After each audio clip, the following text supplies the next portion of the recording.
নমস্কার বন্ধুরা, জলি ইপসিতের পাকশালায় সবাইকে স্বাগত। আজ আমি আমাদের রান্নাঘরে বানিয়ে নিচ্ছি দই কাতলা। ভাত, পোলাও সবার সাথেই এই রেসিপিটি খুবই ভালো লাগে। তাহলে দেখে নেওয়া যাক আজকের এই রান্নার রেসিপিটা কেমন করে করি। দই কাতলা বানানোর জন্য আমি আজকে 6 পিস কাতলা মাছকে ভালো করে ধুয়ে নুন হলুদ মাখিয়ে ঘন্টাখানেক রেখে দিয়েছিলাম। রান্নাটা শুরু করে দিচ্ছি। আমি প্রথমে কাতলা মাছগুলোকে ভেজে নিচ্ছি।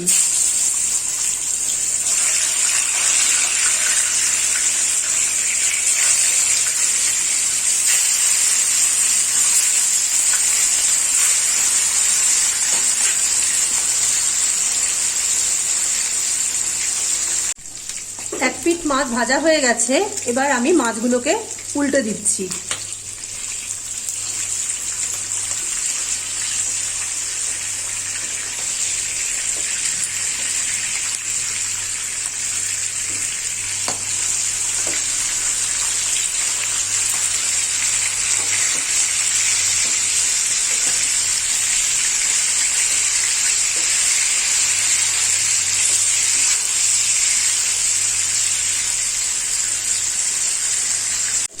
মাছগুলো ভাজা হয়ে গেছে, এবার মাছগুলোকে তুলে নিচ্ছি।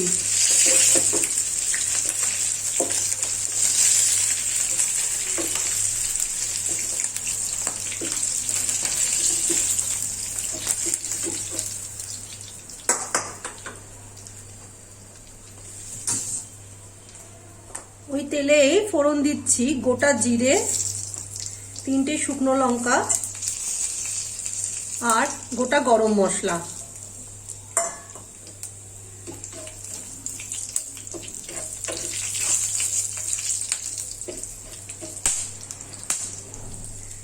ফোড়নটা ফ্রাই হয়ে গেছে, সুন্দর একটু স্মেল বেরিয়েছে। এবার আমি এর মধ্যে আদা, রসুন আর একটা পেঁয়াজ আমি মিক্সিতে বেটে নিয়েছি। 2 ইঞ্চি মতন আদা, 5-6 কোয়া রসুন আর একটা ছোট সাইজের পেঁয়াজ আমি এর মধ্যে বেটে নিয়েছি, সেটা আমি দিয়ে দিচ্ছি।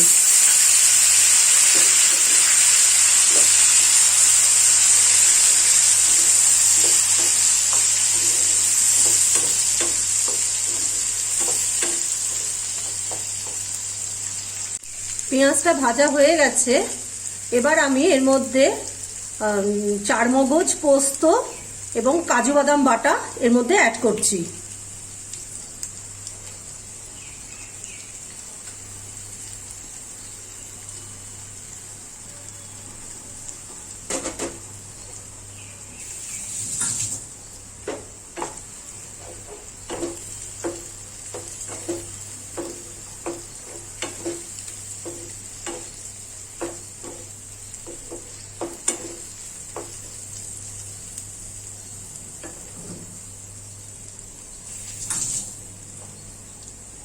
এরপর এর মধ্যে আমি 5টা কাঁচা লঙ্কা, হাফ টিস্পুন জিরের গুঁড়ো আর 3 টেবিল স্পুন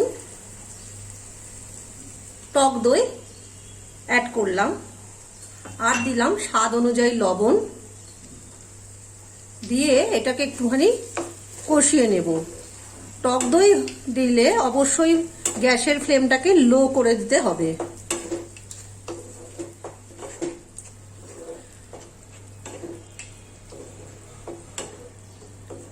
টেস্টের ব্যালেন্সের জন্য আমি এখানে 1 টেবিল স্পুন চিনি অ্যাড করলাম।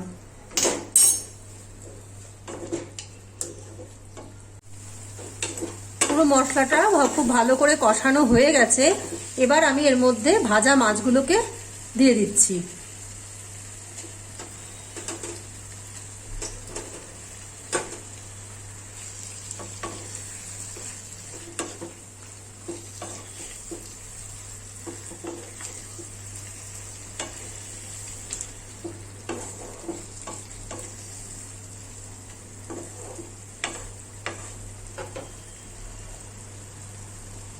এর মধ্যে এবার আন্দাজ মতন জল অ্যাড করছি।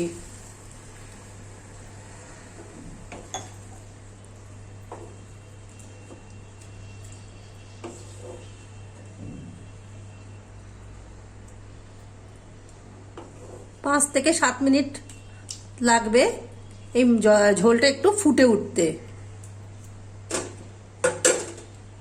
10 মিনিট হয়ে গেছে, ঝোলটা পুরো ফুটে টুটে গেছে, মাছও সেদ্ধ হয়ে গেছে।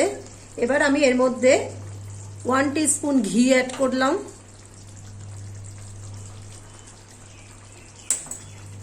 আর অল্প করে ধনে পাতা দিয়ে দিলাম।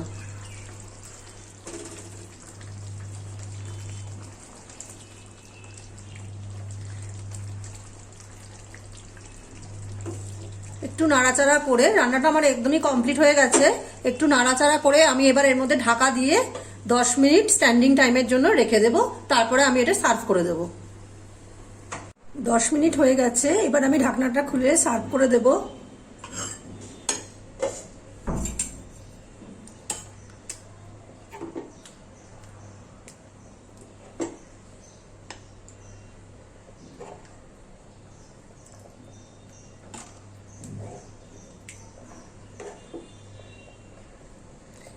আজকের এই রেসিপিটা কেমন লাগলো আমাকে অবশ্যই জানাবেন, কমেন্ট বক্সে অবশ্যই জানাবেন। ভালো লাগলে নিজেরা একটু বাড়িতে করবেন, যদি ভালো লাগে আমাকে জানাবেন। লাইক করবেন, শেয়ার করবেন চ্যানেলটাকে নিজেদের বন্ধুদের সাথে। আর নতুন বন্ধুদের কাছে একান্ত অনুরোধ, তারা যেন চ্যানেলটাকে একটু সাবস্ক্রাইব করে দেয় এবং পাশে থাকা বেল আইকনটি অবশ্যই প্রেস করে রাখো, তাহলে আমাদের চ্যানেলে যখনই কোনো ভিডিও বা পোস্ট আপলোড করব তার নোটিফিকেশন সবার আগে তোমাদের কাছে পৌঁছে যাবে। তাহলে আজকের এই দই কাতলার রেসিপিটা ভালো লাগলে অবশ্যই জানাবেন। আজকের মতন এই পর্যন্তই, আবার দেখা হবে নেক্সট ভিডিওতে। নমস্কার।